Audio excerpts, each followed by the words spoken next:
Good morning, welcome to the class.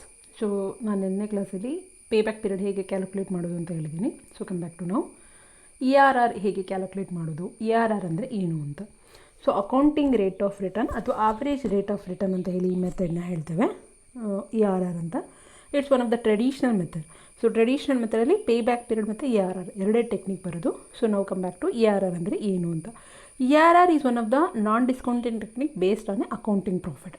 So ಈ ಮೆಥಡಲ್ಲಿ ಏನಂದರೆ, ನಾವೀಗ ಪ್ರಾಫಿಟ್ ಆ್ಯಂಡ್ ಲಾಸ್ ತೊಗೊಂಡು ಮಾಡಿ ನಮಗೇನು ಪ್ರಾಫಿಟ್ ಬರುತ್ತಲ್ಲ ಆ ಪ್ರಾಫಿಟ್ನ ತೊಗೊಂಡು ನಾವು ಕ್ಯಾಪಿಟಲ್ ಬಜೆಟಿಂಗ್ ಅಂದರೆ ಏನು ಪ್ರಾಜೆಕ್ಟ್ನ ಇವ್ಯಾಲ್ಯೂಯೇಟ್ ಮಾಡಬೇಕಾದ್ರೆ ಆ ಟೆಕ್ನಿಕ್ನ ಯೂಸ್ ಮಾಡ್ತೇವೆ ಅಂತ. ಸೊ ಫಾರ್ ಎಕ್ಸಾಂಪಲ್ ಒಂದು JCB ಒಂದೆರಡು JCB ಮಿಷಿನ್ಸ್ ಇಟ್ಕೊಂಡಿದ್ದೀವಿ ಅಂತ ಒಂದು JCB ಮಿಷಿನ್ ತೊಗೊತೀವಿ ಅಂತ ತಿಳ್ಕೊಳ್ಳೋಣ. ಸೊ ಆ ಒಂದು JCBಗೆ ಯೂಸ್ ಮಾಡೋದ್ರಿಂದ ನಮಗೆ ಎಷ್ಟು ಪ್ರಾಫಿಟ್ ಆಗುತ್ತೆ ಅನ್ನೋದನ್ನು ಅಕೌಂಟಿಂಗ್ ಪ್ರಾಫಿಟ್ನ ಪ್ರಾಫಿಟ್ ಆ್ಯಂಡ್ ಲಾಸ್ಗಳನ್ನ ಪ್ರಿಪೇರ್ ಮಾಡಿ ಅದರಲ್ಲಿ ಎಷ್ಟು ಪ್ರಾಫಿಟ್ ಆಗುತ್ತೆ ಅನ್ನೋದನ್ನು ಕನ್ಸಿಡರ್ ಮಾಡ್ತೇವೆ. ಓಕೆ, ಸೊ ಇದೊಂದು ಮೆಥಡ್ ಮಾತ್ರ ಎಲ್ಲ ಮೆಥಡ್ಗಿಂತ ಡಿಫ್ರೆಂಟು. ಓಕೆ, ಇದರಲ್ಲಿ ಅದಕ್ಕೆ ಇದನ್ನು ಅಕೌಂಟಿಂಗ್ ಪ್ರಾಫಿಟ್ ಮೆಥಡ್ ಅಂತ ಹೇಳುವಂಥದ್ದು. It's a ratio between the average profit after tax and average investment expected in the form of percentage. ERR ಅಂದರೆ ಏನಂತಂದರೆ ಪ್ರಾಫಿಟ್ ಆಫ್ಟರ್ ಟ್ಯಾಕ್ಸ್ ಆವ್ರೇಜ್ ತೊಗೊಳೋಂಥದ್ದು. ಈಗ 5 ವರ್ಷ ಪ್ರಾಫಿಟ್ನ ಆ್ಯಡ್ ಮಾಡಿದ್ರೆ 5 ವರ್ಷ ಪ್ರಾಫಿಟ್ ಇದ್ದರೆ 5 ವರ್ಷ ಪ್ರಾಫಿಟ್ನ ಆ್ಯಡ್ ಮಾಡಿ ಡಿವೈಡೆಡ್ ಬೈ 5. ಓಕೆ, ಆ ಆನ್ಸರ್ನ ಅದನ್ನು ಆವ್ರೇಜ್ ಪ್ರಾಫಿಟ್ ಆಫ್ಟರ್ ಟ್ಯಾಕ್ಸ್ ಅಂತ ಹೇಳ್ತೇವೆ. ಅದನ್ನು ಡಿವೈಡೆಡ್ ಬೈ ಆವ್ರೇಜ್ ಇನ್ವೆಸ್ಟ್ಮೆಂಟ್ನ ಇಲ್ಲಿ ಇನ್ವೆಸ್ಟ್ಮೆಂಟ್ನ ಕ್ಯಾಲ್ಕುಲೇಷನ್ ಮಾಡೋದಕ್ಕೆ ಫಾರ್ಮುಲಾ ಇದೆ. So average investment initial investment minus scrap value divided by 2 plus additional working capital plus scrap value. ಇದು formula. But usually additional working capital ಕೊಡೋದಿಲ್ಲ.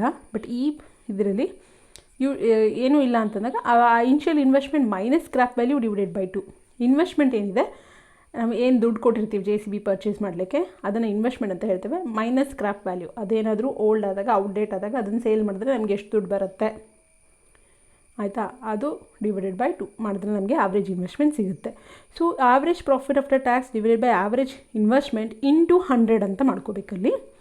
ಸೊ ಅಲ್ಲಿ ಇಂಟು 100 ಅಂತ ಹಾಕ್ಕೊಳ್ಳಿ. ಇಂಟು 100 ಮಾಡಿದ್ರೆ ನಮಗೆ ಅದನ್ನು ನಾವು ERR ಅಂತ ಹೇಳ್ತೇವೆ. Okay, unlike the other method, this method takes into account the accounting profit that is profit after depreciation and tax. So ಇದು profit after depreciation and tax ಅಂತ ಹೇಳ್ತೇವೆ. ಪ್ರಾಫಿಟ್ ಆಫ್ಟರ್ ಟ್ಯಾಕ್ಸ್ನ ಕನ್ಸಿಡರ್ ಮಾಡುತ್ತೆ. ಅದನ್ನು ಚೆನ್ನಾಗಿ ನೆನಪಲ್ಲಿ ಇಟ್ಕೊಳ್ಳಿ. ಓಕೆ, ಸೊ ಇಲ್ಲಿ ERR ಫೈಂಡ್ ಔಟ್ ಮಾಡೋದಕ್ಕೆ ಫಾರ್ಮುಲಾ ಏನು, ಆವ್ರೇಜ್ ಪ್ರಾಫಿಟ್ ನಾನು ಹಾಗೆ ಹೇಳಿದ್ನಲ್ಲ, total profit divided by number of years, ಮತ್ತು ಆವ್ರೇಜ್ ಇನ್ವೆಸ್ಟ್ಮೆಂಟ್ನ ಹೇಗೆ ಕ್ಯಾಲ್ಕುಲೇಟ್ ಮಾಡೋದು ಅಂತೆಲ್ಲ ಇದೆ. Next come back to the problem. Okay, a company has to choose one of the following 2 mutually exclusive projects. Investment required for each machine is ₹15,000. So ಯಾವುದೇ ಮಿಷಿನ್ನ purchase ಮಾಡಿದ್ರು ₹15,000 ಆಗುತ್ತೆ. 2 ಮ್ಯೂಚುಲಿ ಎಕ್ಸ್ಕ್ಲೂಸಿವ್, ಒಂದನ್ನು ತೊಗೊಂಡ್ರೆ ಒಂದನ್ನು ರಿಜೆಕ್ಟ್ ಮಾಡ್ತೇವೆ ಅಂತದನ್ನು ಮ್ಯೂಚುಲಿ ಎಕ್ಸ್ಕ್ಲೂಸಿವ್ ಪ್ರಾಜೆಕ್ಟ್ ಅಂತ ಹೇಳ್ತೇವೆ. Both the machines have to be depreciated on a straight line basis. So ಇಲ್ಲಿ ಡಿಪ್ರಿಸಿಯೇಷನ್ನ ಸ್ಟ್ರೈಟ್ ಲೈನ್ ಮೆಥಡಲ್ಲಿ ಫಾಲೋ ಮಾಡ್ತಾರೆ. And the tax rate is 50%. So ಇಲ್ಲಿ ಟ್ಯಾಕ್ಸ್ ರೇಟು 50% ಅಂತ ಹೇಳ್ತಿದ್ದಾರೆ. ಮಿಷಿನ್ ಕೊಟ್ಟಿದ್ದಾರೆ. So machine has a 5 years, ಎರಡು ಮಿಷಿನ್ಗೂ 5 years ಲೈಫ್ ಇದೆ. ಸೊ 4,200 ಮಿಷಿನ್ ಎಗೆ, 4,800, 7,000, 7,000, 5,000. ಆ್ಯಂಡ್ ಮಿಷಿನ್ ಬೇಗೆ 4,200, 4,500, 4,000, 5,000 ಮತ್ತು 10,000 ಮಿಷಿನ್ ಬಿಗೆ ಇದೆ. ಓಕೆ, ಸೊ ಇದು profit before depreciation and tax ಕೊಟ್ಟಿರುವಂಥದ್ದು. ಓಕೆ, ಈಗ ನಾವು ಇದನ್ನು ಕ್ಯಾಲ್ಕುಲೇಷನ್ಸ್ ಮಾಡಬೇಕು. ಫಸ್ಟಿಗೆ we will take out machine A. So year ಬರ್ಕೊಳ್ಳೋಣ. ಇಯರ್ ಕಾಲಮಲ್ಲಿ 1, 2, 3, 4, 5 ಅಂತ. ಆಮೇಲೆ ಪ್ರಾಫಿಟ್ ಬರ್ಕೊಳ್ಳೋಣ. ಸೊ ಪ್ರಾಫಿಟ್ ಎಷ್ಟಿದೆ, 4,200, 4,800, 7,000, 7,000 ಆ್ಯಂಡ್ 5,000 ಅಷ್ಟನ್ನು ಬರ್ಕೊಂಡಿದ್ದೀನಿ. ಸೊ ಡಿಪ್ರಿಸಿಯೇಷನ್ನ ಫೈಂಡ್ ಔಟ್ ಮಾಡಬೇಕು. ಡಿಪ್ರಿಸಿಯೇಷನ್ ಸ್ಟ್ರೈಟ್ ಲೈನ್ ಮೆಥಡಲ್ಲಿ cost minus scrap divided by life. So cost ಎಷ್ಟಿದೆ, ಇಲ್ಲಿ ಆಗ ಹೇಳ್ದಂಗೆ ₹15,000. 15,000 ಸ್ಕ್ರ್ಯಾಪ್ ವ್ಯಾಲ್ಯೂ ಕೊಟ್ಟಿಲ್ಲ. Life of the machine is 5 years. Okay, 5 years ಅಷ್ಟೇ ಅಲ್ಲ ನಮಗೆ ಕ್ಯಾಶ್ ಫ್ಲೋ ಕೊಟ್ಟಿರೋದು, 5 years ಅಷ್ಟೇ ಕೊಟ್ಟಿರೋದು. ಸೊ 5 years ಅಂತ ತೊಗೊಳ್ಳೋಣ. 15,000 ಡಿವೈಡೆಡ್ ಬೈ 5 ಅಂದರೆ 3,000 ಸಿಗುತ್ತೆ. ಸೊ ಡಿಪ್ರಿಸಿಯೇಷನ್ನ ಪ್ರತಿ ವರ್ಷ ₹3,000 ಬರುತ್ತೆ. First year, second year, third year, fourth year, fifth year ಬರ್ಕೊಳ್ಳಿ. ಇದಾದಮೇಲೆ ಲೆಸ್ ಡಿಪ್ರಿಸಿಯೇಷನ್. ಈ ಪ್ರಾಫಿಟ್ ಇಲ್ಲಿ ಡಿಪ್ರಿಸಿಯೇಷನ್ನ ಲೆಸ್ ಮಾಡ್ಕೊಳ್ಳಿ. ನಾವು ಪ್ರಾಫಿಟ್ ಆ್ಯಂಡ್ ಲಾಸ್ ಅಕೌಂಟ್ ಮಾಡಬೇಕಾದ್ರೆ ಡಿಪ್ರಿಸಿಯೇಷನ್ನ ಲೆಸ್ ಮಾಡ್ತೇವೆ, ಹಾಗೆ ಲೆಸ್ ಮಾಡ್ಕೊಳ್ಳಿ.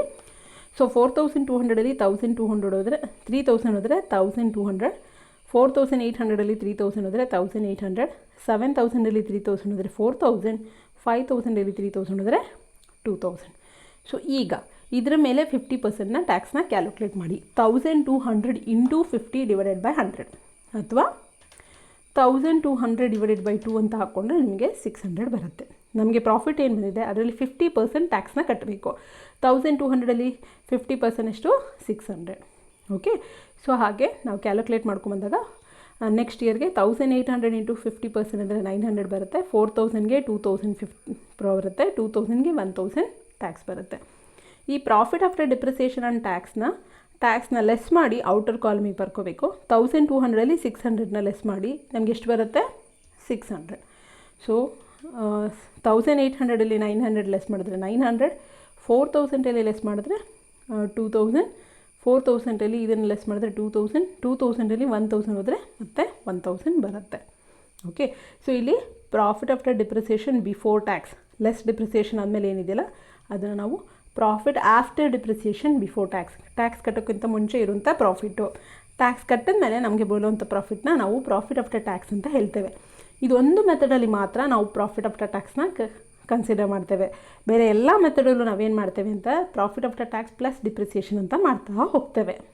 ಓಕೆ, ಬಟ್ ಈಗ ಸದ್ಯಕ್ಕೆ ನೆನಪಿರಲಿ ಪ್ರಾಫಿಟ್ ಆಫ್ಟರ್ ಟ್ಯಾಕ್ಸ್ನ ನಾವು ಕ್ಯಾಲ್ಕುಲೇಟ್ ಮಾಡಿದ್ದೀವಿ. ಈಗ ನಾವು ARRನ ಕ್ಯಾಲ್ಕುಲೇಷನ್ಸ್ ಮಾಡಬೇಕು. ಕ್ಯಾಲ್ಕುಲೇಷನ್ ಆಫ್ ARR ಫಾರ್ಮುಲಾ ಏನಿದೆ, ARR is equal to average profit after tax divided by average investment ಅಂತಿದೆ. ಸೊ ಫಸ್ಟ್ಗೆ ಆವ್ರೇಜ್ ಪ್ರಾಫಿಟ್ನ ಫೈಂಡ್ ಔಟ್ ಮಾಡೋಣ. ಆವ್ರೇಜ್ ಪ್ರಾಫಿಟ್ನ formula profit after tax divided by number of years. So ಇಲ್ಲಿ ಏನಿದೆ profit after tax ಇದೆಯಲ್ಲ 600, 900, 2000, 2000 ಮತ್ತು 3000 ಇದೆ. ಸೊ ಅದನ್ನು ಆ್ಯಡ್ ಮಾಡ್ಕೊಳ್ಳಿ. So 600 plus 900 plus 2000 plus 2000 plus 1000 ಮಾಡಿದ್ರೆ ನಮಗೆ 6500 ಬರುತ್ತೆ. 6500ಅಲ್ಲಿ ಡಿವೈಡೆಡ್ ಬೈ 5 ಮಾಡಿದ್ರೆ ನಮಗೆ 1300 ಬರುತ್ತೆ. ಇದು ಆವ್ರೇಜ್ ಪ್ರಾಫಿಟ್ನ ಕ್ಯಾಲ್ಕುಲೇಷನ್ಸ್ ಮಾಡುವಂಥದ್ದು. ನೆಕ್ಸ್ಟ್ ಆವ್ರೇಜ್ ಇನ್ವೆಸ್ಟ್ಮೆಂಟ್ ಕ್ಯಾಲ್ಕುಲೇಷನ್ ಮಾಡಬೇಕು. Investment minus scrap value divided by 2 ಅಂತಿದೆ. So 15,000 is the cost of the machine divided by 2. Scrap value ಕೊಟ್ಟಿಲ್ಲ. ಸೊ 15,000 ಡಿವೈಡೆಡ್ ಬೈ 2 ಅಂದರೆ 7500 ಬರುತ್ತೆ.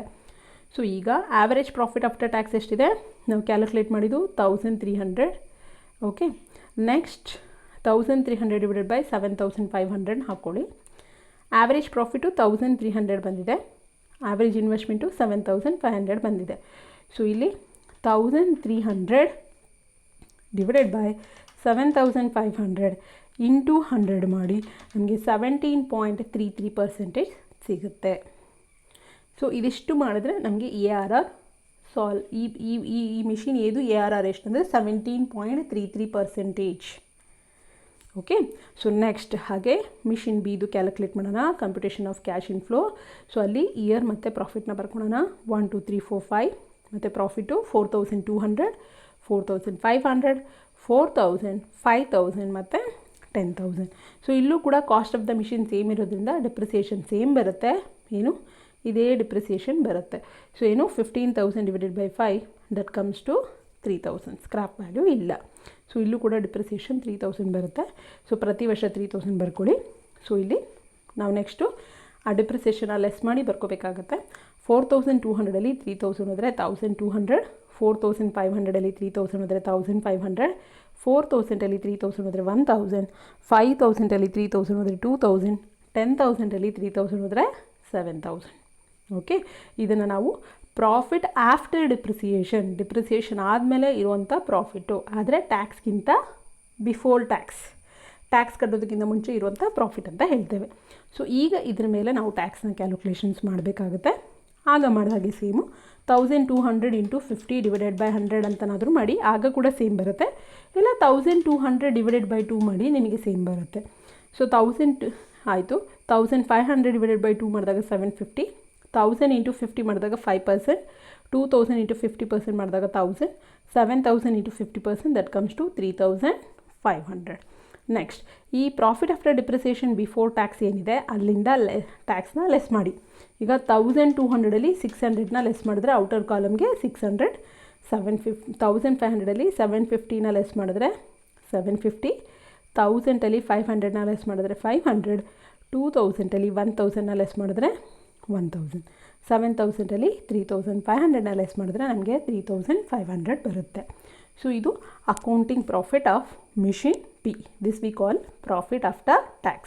So now come back to, let us calculate the ARR. Calculation of ARR, accounting rate of return. So illu kuda average profit after tax divided by average investment. So illi average profit na calculate madana. First ige average profit is equal to total profit after tax divided by number of years. So illi eshtiದೆ, so ಇದನ್ನು ಬರ್ಕೊತ ಹೋಗೋಣ. 600, 750, 500, 1000 ಮತ್ತು 3500. So ಈಗ first year profit 600, second year profit 750, third year profit 500, fourth ಇಯರ್ದು 1000 rupees, next fifth ಇಯರ್ದು 3500, ನಮಗೆ 6350 ಬರುತ್ತೆ. ಅದನ್ನು ಡಿವೈಡೆಡ್ ಬೈ 5 ಮಾಡಿ, 5 ವರ್ಷದ ಪ್ರಾಫಿಟ್ನ ಆ್ಯಡ್ ಮಾಡಿರೋದು 5ರಿಂದ ಡಿವೈಡ್ ಮಾಡ್ತೇವೆ ಆವ್ರೇಜ್ ಫೈಂಡ್ ಔಟ್ ಮಾಡಲಿಕ್ಕೆ. So that comes to 1270 rupees. ಈಗ ಆವ್ರೇಜ್ ಇನ್ವೆಸ್ಟ್ಮೆಂಟ್ನ ಫೈಂಡ್ ಔಟ್ ಮಾಡಬೇಕು. Investment minus scrap divided by 2. So ಆ ಮಿಷಿನ್ನ ಪರ್ಚೇಸ್ ಮಾಡಲಿಕ್ಕೆ 15,000 ಬೇಕು, ಅದನ್ನು ನಾವು ಇನ್ವೆಸ್ಟ್ಮೆಂಟ್ ಅಂತ ಹೇಳ್ತೇವೆ. ಇಲ್ಲಿ ಸ್ಕ್ರ್ಯಾಪ್ ವ್ಯಾಲ್ಯೂ ಕೊಟ್ಟಿಲ್ಲ, ಸೊ ಹಾಗಾಗಿ ಅದು 15,000 ಡಿವೈಡೆಡ್ ಬೈ 2. ಫಾರ್ಮುಲಾ ಅಲ್ಲೇ ಕೊಟ್ಟಿರುವಂಥ 2, ಅದು 7500. 2 ಎಲ್ಲಿಂದ ಬಂತು ಅಂತ ಕೇಳ್ಬಿಡಿ, ಫಾರ್ಮುಲಾನೇ ಆಗಿದೆ, investment minus scrap divided by 2. So 15,000 divided by 2, that comes to 7500. So ಈಗ ಫಾರ್ಮುಲಾ ಅಪ್ಲೈ ಮಾಡಿ, 1270 divided by 7500 0.16933 ಬರುತ್ತೆ. ಇಂಟು 100 ಮಾಡಿ 16.933% ಇದೆ.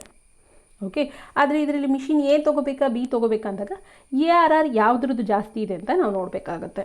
ನೋಡಿ, ಮಿಷಿನ್ ಬಿದು 16 ಇದೆ, ಮಿಷಿನ್ ಎದು ಎಷ್ಟಿದೆ, ಮಿಷಿನ್ ಇದು 17 ಇದೆ. ಯಾವುದು ಹೈಯೆಸ್ಟ್ ARR ಇರುತ್ತೆ, ಜಾಸ್ತಿ ARR ಯಾವುದಿದೆ ಅದನ್ನು ನಾವು ತೊಗೋಬೇಕಾಗುತ್ತೆ. So machine A is preferred over machine B. Machine A, ಇವೆರಡರಲ್ಲಿ ಯಾವುದನ್ನು ತೊಗೋಬೇಕು ಅಂತ ಏನಾದ್ರು ನಮಗೆ ಕ್ವಶನ್ ಕೇಳಿದರೆ ಮಿಷಿನ್ ಎನ ತೊಗೊತೇವೆ. ಏಕೆ ಅಂತಂದರೆ ಮಿಷಿನ್ ಎದು 17.33% ಇದೆ ARR, ಆದರೆ ಮಿಷಿನ್ ಬಿದು 16.93% ಇದೆ ಅಂತ ಹೇಳ್ಬೋದು. ಸೊ ಇದು ಹೇಗೆ ನಾವು ARRನ ಕ್ಯಾಲ್ಕುಲೇಟ್ ಮಾಡ್ಕೋಬೇಕು ಅದಂತ ಮೆಥಡ್, ನಾವು ಹೇಗೆ ಪ್ರಾಬ್ಲಮ್ ಮಾಡೋದು ಅಂತ ಇದರಲ್ಲಿ ಚೆನ್ನಾಗಿ ನೆನಪಲ್ಲಿ ಇಟ್ಕೊಳ್ಳಿ. ARR ಮಾಡಬೇಕಾದ್ರೆ, ARRನ ಕ್ಯಾಲ್ಕುಲೇಟ್ ಮಾಡಬೇಕಾದ್ರೆ ನಾವು ಪ್ರಾಫಿಟ್ ಆಫ್ಟರ್ ಟ್ಯಾಕ್ಸ್ನ ಕನ್ಸಿಡರ್ ಮಾಡ್ತೇವೆ. ಓಕೆ, ಇದನ್ನು ಚೆನ್ನಾಗಿ ಗಮನಿಸ್ಕೊಳ್ಳಿ. Okay, so that's about the today class on calculation of accounting rate of return. Okay,